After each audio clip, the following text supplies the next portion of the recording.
Coucou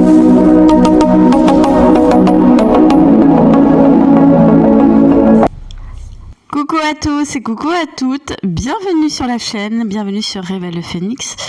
Alors aujourd'hui on va parler du runner sur le parcours alchimique des flammes jumelles.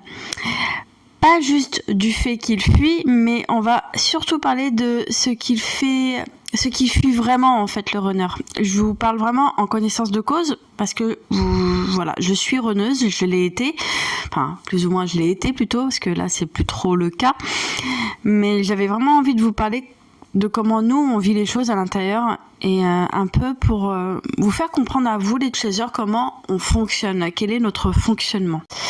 Alors en fait, on dit souvent le runner a peur de l'engagement. Le runner n'est pas prêt. Le runner ne ressent pas assez. Mais en réalité, en fait, le cœur du sujet, il est ailleurs, vraiment ailleurs. Nous, en tant que runner, on fuit pas la relation. En fait, nous, on fuit la vulnérabilité.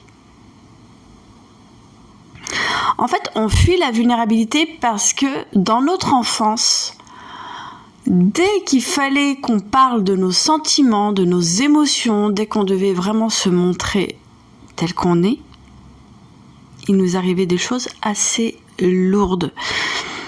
Je sais, ça n'excuse pas, mais voilà, enfin, je pose vraiment le contexte, hein. Je pense qu'il y a beaucoup de runners et de runneuses qui peut-être m'écoutent et vont comprendre. N'hésitez pas à réagir dans les commentaires, vraiment. Parlez-moi, mettez-moi des commentaires, je vous jure, on va discuter parce qu'il y a tellement de choses à dire sur le sujet. Donc voilà, pour vous dire, le runner, en fait, il va fuir le moment où il faut être vrai. Le moment où il faut réellement s'ouvrir. Le moment où il faudrait se laisser voir. Et nous, on a très peur de ça. Parce que derrière, on a tellement connu des gens qui ont été dominants sur nous qu'on a peur d'être dominé. Il y a un peu ce truc-là aussi. Donc, si ça peut vous parler, c'est un peu le style de « tu ne m'attraperas pas ». Mais en fait, on dit, c'est l'image, hein, tu ne m'attraperas pas. Mais on parle pas que, enfin, sur le lien là, moi je parle du lien. Mais nous, en tant que runner ou runneuse, on fait ça avec tout le monde. Mais tout le monde en prend en fait. Mais on s'en rend même pas compte. On le fait parce que on se dit, si je rentre dans cette relation, qu'elle soit familiale, amicale, amoureuse, ça va devenir trop sérieux. Au moment où ça va être sérieux, je vais montrer à l'autre qu'il peut faire ce qu'il veut de moi. C'est l'idée qu'on a, hein. Et c'est pour ça qu'on fuit, pour montrer à l'autre qu'il fera pas ce qu'il veut de nous. Vous allez peut-être voir ça comme de la manipulation, mais en fait, c'est juste une stratégie de survie. Donc voilà, la vulnérabilité, c'est quoi ? C'est pas juste dire « je t'aime », sinon ce serait trop facile en fait pour nous. C'est montrer ses peurs, montrer ses failles, dire entre guillemets « j'ai besoin de toi ». Ne plus contrôler l'image qu'on renvoie. Et pour les runners, les runneuses, ça c'est quand même un truc de ouf. Vraiment, faut le dire, c'est un truc de ouf, clairement. Donc d'où ça vient, comme je vous disais, les personnes comme nous qui fuient la vulnérabilité, en fait, ça s'apprend déjà très tôt. Ça s'apprend vraiment dans l'enfance, voilà.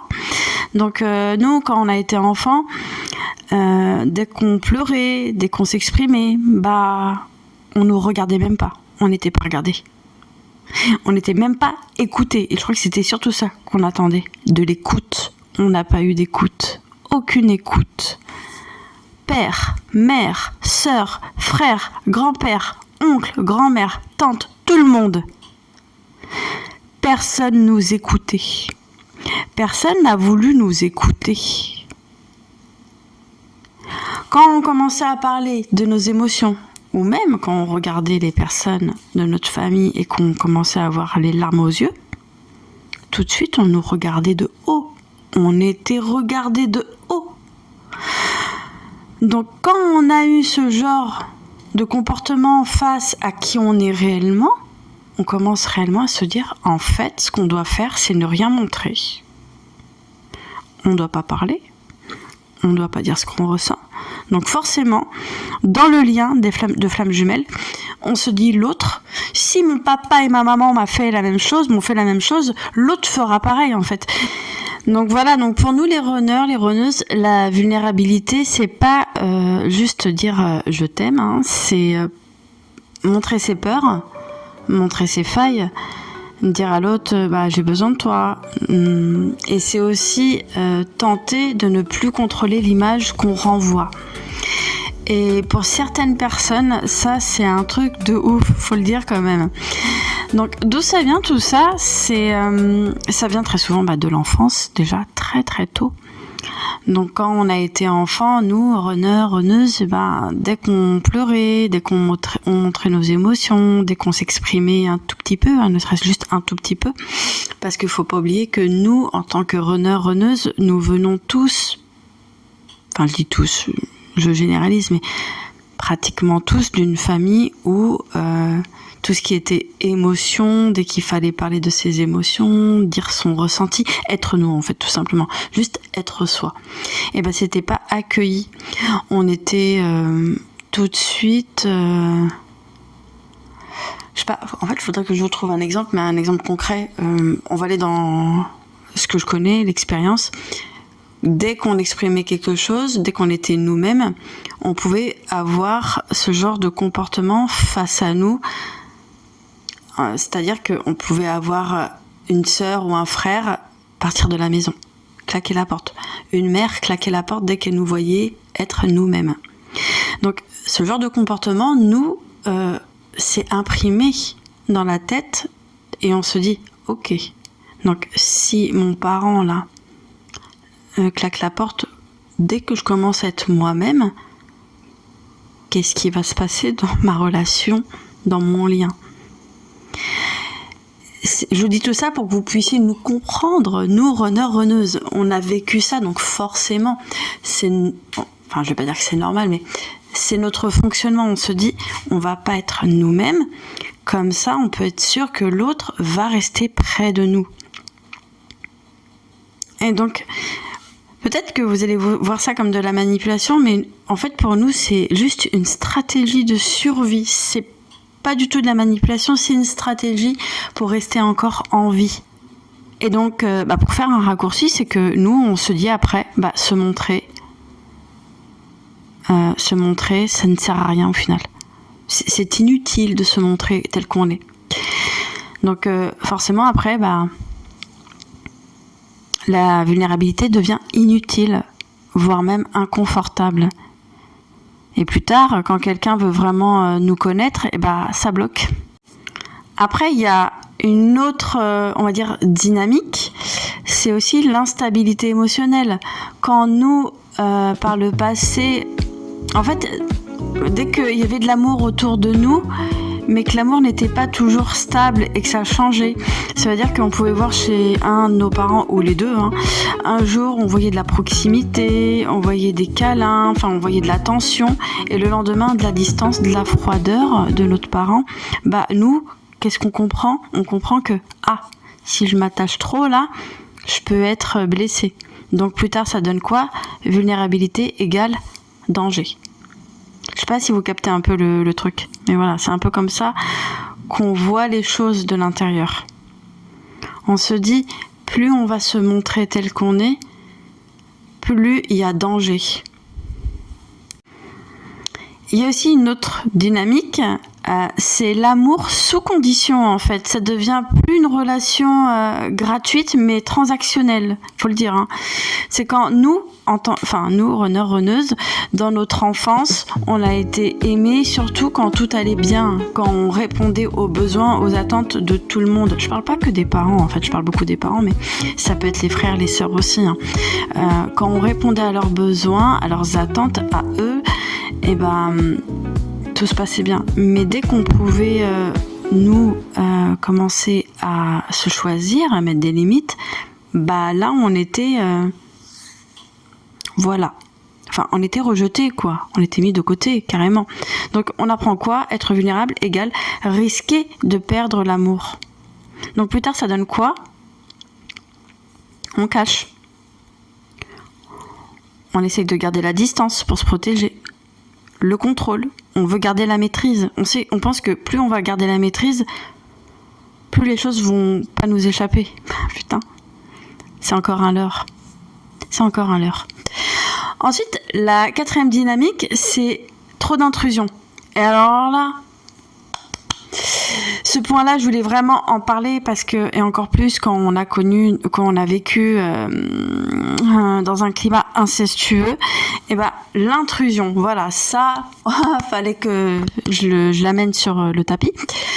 Le problème, c'est pas le manque en fait, c'est le trop. On a tellement peur que plus on s'ouvre à notre autre, à notre chaser, on se dit plus on s'ouvre à notre chaser, plus notre chaser va nous étouffer, va être trop sur nous. Et même s'il le montre pas réellement, on va le sentir dans l'énergie en fait. Parce que il y a un truc qu'il faut bien savoir sur le parcours alchimique, on a cette tendance à vouloir cacher. Par toutes les stratégies, on veut cacher. Sauf que l'énergie, elle trompe pas en fait. On peut tout cacher. Mais l'énergie, on bluffe pas avec l'énergie. On peut bluffer avec le mental, avec l'ego. Mais le ressenti, l'énergie, on ressent tout.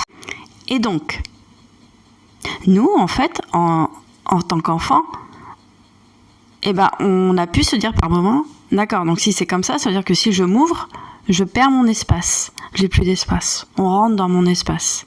Donc plus tard, ça donne quoi ? La vulnérabilité devient un synonyme d'étouffement, d'emprise. On a peur d'être sous emprise. On veut pas de ça. Et on va tout faire pour ne pas vivre ça. Donc, on fuit.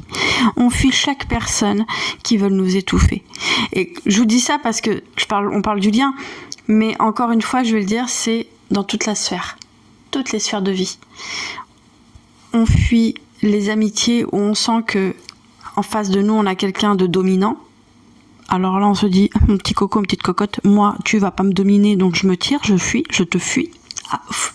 À 8000 mètres, même s'il le faut, 8000 kilomètres en amitié, mais ça peut être aussi dans la famille, quand on voit qu'il y a une ou plusieurs personnes dans la famille qui veulent avoir l'ascendant sur nous, bah, qu'est-ce qu'on fait ? On se tire. Parce qu'on ne veut pas donner à l'autre la possibilité d'aller nous remanier comme il le veut. Donc voilà comment nous, runners, en tant qu'adultes, comment on fonctionne en fait. Le runner, il peut aimer, il peut ressentir très très fort, mais dès que la relation demande de s'ouvrir vraiment, de se montrer sans filtre, de lâcher le contrôle, et ben là ça devient trop. C'est trop pour nous. On a peur en fait. Il y a tellement cette peur de perdre pied et ça, on fait tout justement pour pas le vivre, ce trop plein en fait de perdre pied. Et c'est à ce moment-là où tout bascule justement. C'est pour ça que dans les débuts, je sais pas si vous voyez les débuts, la lune de miel, le runner part souvent au moment où tout devient profond. Donc c'est pas forcément les débuts ou quand c'est léger, mais quand ça devient réel. Quand on voit que l'autre rigole pas et est vraiment profond, sérieuse avec nous. Donc vraiment les chasers, je vais vous dire, on ne vous fuit pas du tout. Ce qu'on fuit, nous, c'est le fait d'être vraiment vu. Ça nous fait peur parce que comme on n'a jamais été vraiment vu dans notre enfance, bah ça nous fait peur. On se dit, moi personne ne m'a jamais vu, la personne là en face, là, mon chaser me voit réellement.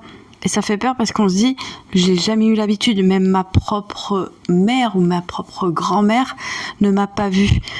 C'est pas possible que quelqu'un d'extérieur puisse réellement me voir. Quand on le vit, mon Dieu, je sais même pas, maintenant, le fait de vous le dire, je suis en train de prendre conscience du cadeau que la vie m'a envoyé en fait.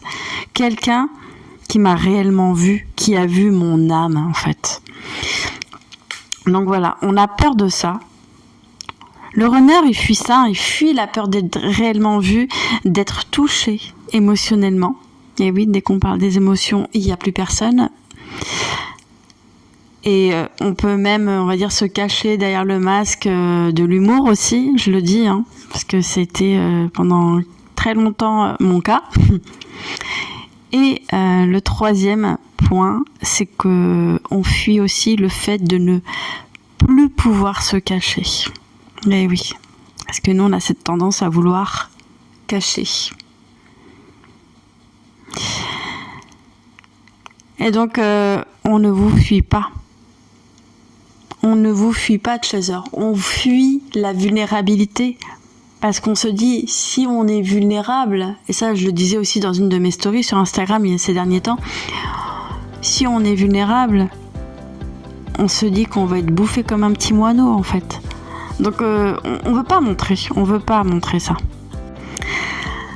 Après voilà, moi j'ai envie de vous dire, parfois quelqu'un qui fuit la vulnérabilité, c'est quelqu'un qui n'a jamais appris qu'on pouvait être aimé. Et ouais, même en étant imparfait. Parce que nous, en tant que runneuse, on se dit qu'on doit être lisse pour être aimé. Qu'il faut pas que ça dépasse. Qu'il faut qu'on rentre bien dans la case. Qu'il faut qu'on réponde à tout pour être aimé. Et quand on voit que notre chaser nous montre réellement qu'on peut être aimé comme ça, imparfaitement, ça fait peur. Ça fait très peur. Donc voilà. Voilà pour aujourd'hui, pour cet épisode. Si ça t'a parlé, si ça t'a éclairé un peu, pour moi ça serait déjà énorme. N'hésite pas à me le dire aussi en commentaire. C'est très important que tu puisses mettre des commentaires pour que les autres puissent voir aussi s'il y a des similitudes avec leur vécu. Donc n'hésite vraiment pas à partager ton expérience sur le parcours. Et moi j'ai envie de vous dire, on se retrouve très vite pour continuer à mettre des mots sur des choses qu'on ressent mais qu'on n'explique pas toujours. Voilà, je vous fais plein de bisous et je vous dis à la prochaine.